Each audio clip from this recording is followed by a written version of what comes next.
Bismillahirrahmanirrahim. Assalamualaikum warahmatullahi wabarakatuh.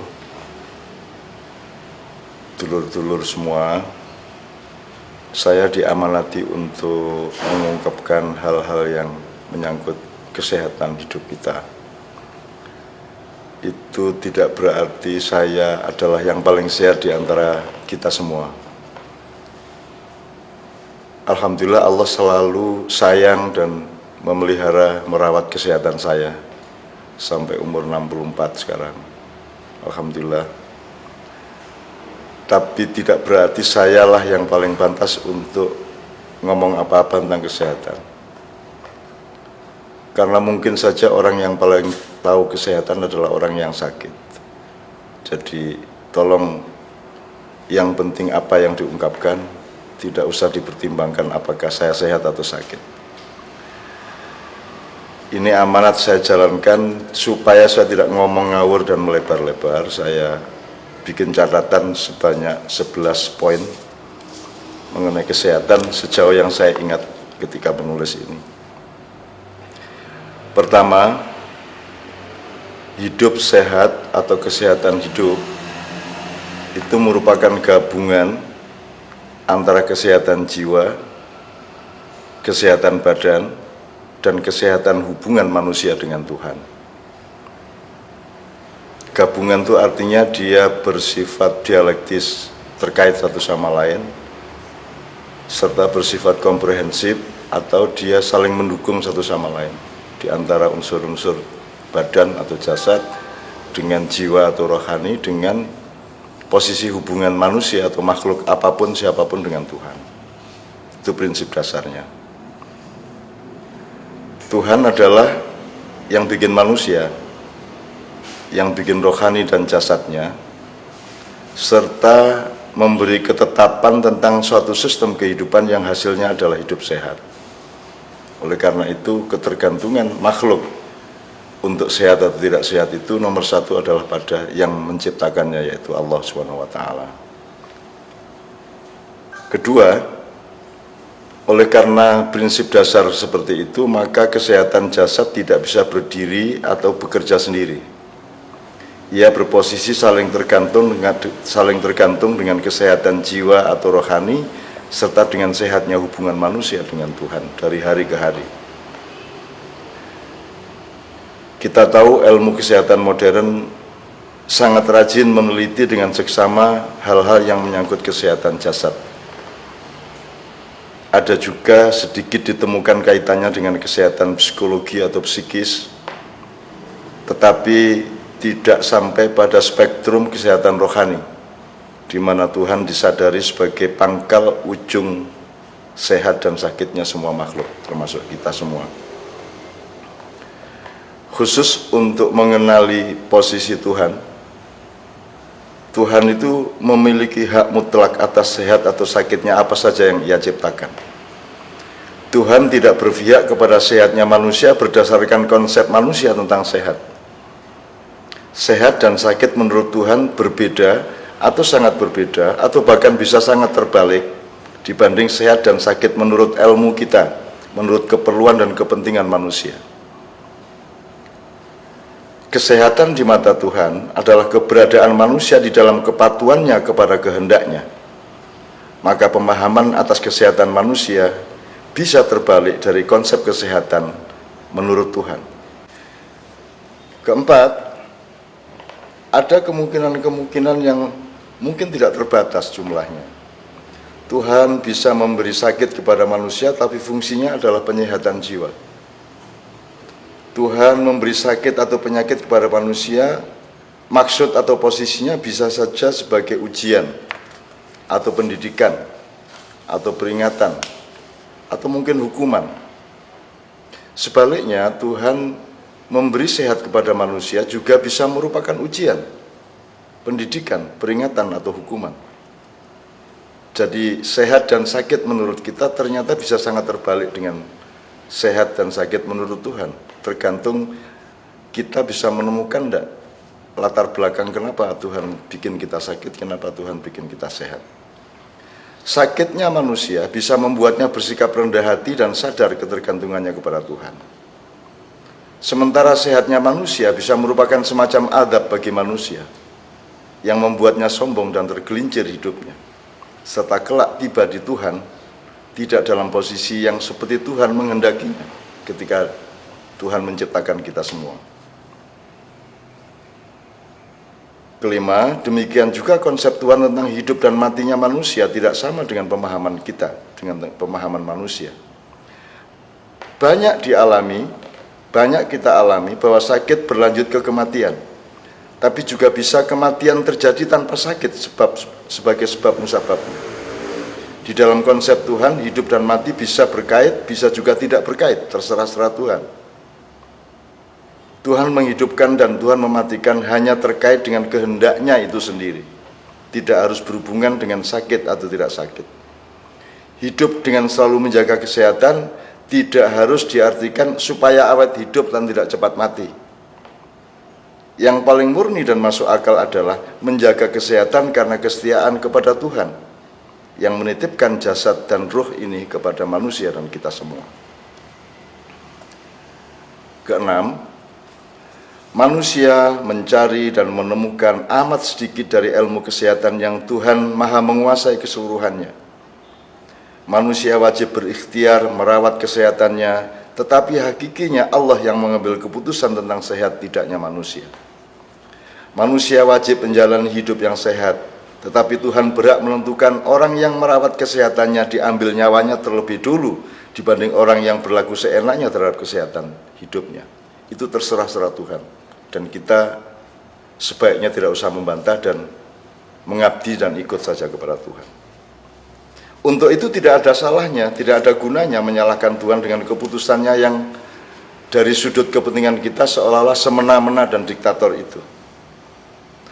Sebab setiap kondisi sehat atau sakit di suatu titik, di suatu area, penggalan atau petak dalam proses kehidupan, baru bisa dinilai kesejatian sehat atau tidaknya kelak pada momentum tertentu di alam yang rumusnya adalah komprehensi dunia akhirat sekaligus. Kita mengenal hanya sepetak kecil dari urusan dunia, dan kita sebenarnya tidak berada pada posisi yang ilmiah untuk mengambil keputusan saat ini juga mengenai kita sehat atau sakit.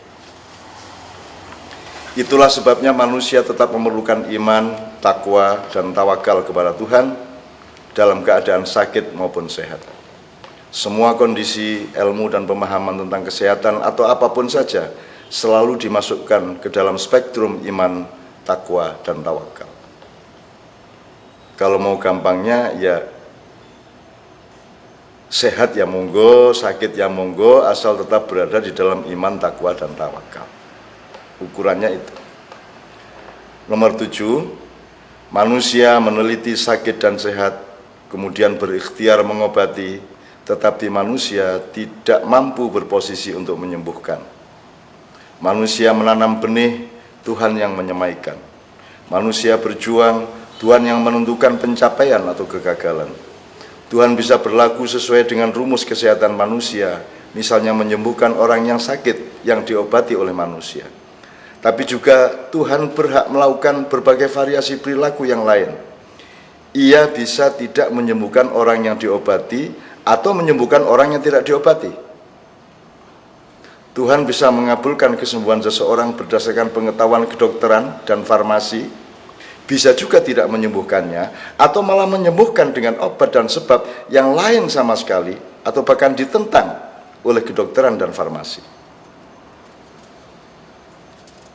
8. Kalau dokter, tabib, dukun, atau siapapun disebut menyembuhkan seseorang dari sakitnya dengan menggunakan obat atau ramuan atau perlakuan yang dikenal baku dan diakui oleh ilmu manusia, mohon izin kesimpulannya bukan ilmu dan obat itu pasti benar.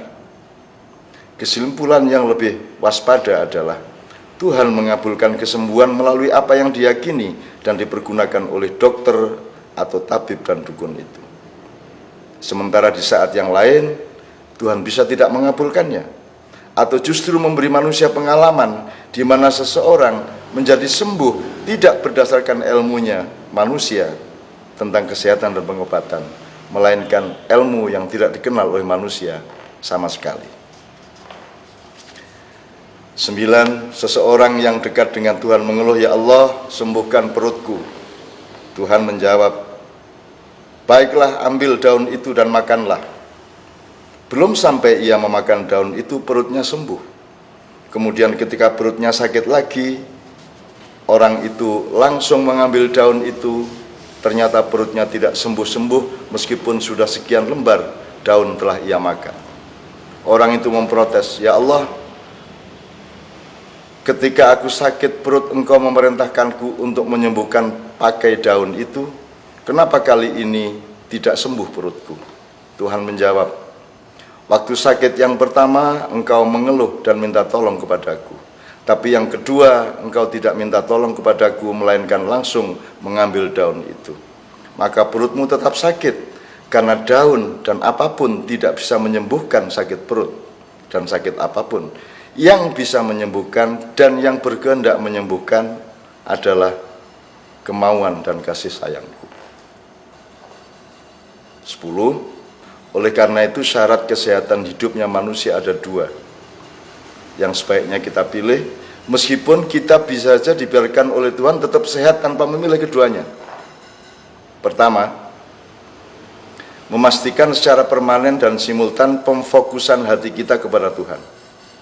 Hati kita bertauhid, pikiran kita bertauhid, setiap helaan nafas bertauhid, setiap langkah bertauhid, arah hidup kita bertauhid, pekerjaan kita bertauhid, senang dan susah kita bertauhid, kaya dan miskin kita bertauhid. Yang kedua, berpikir hakiki, berpikir sehat, berpikir jujur, berpikir positif, berpikir kompatibel dengan kemauan Tuhan. Roh dan jasad manusia adalah sebuah organisme, sebuah sistem, suatu putaran ekosistem, hardware maupun bersama dengan softwarenya.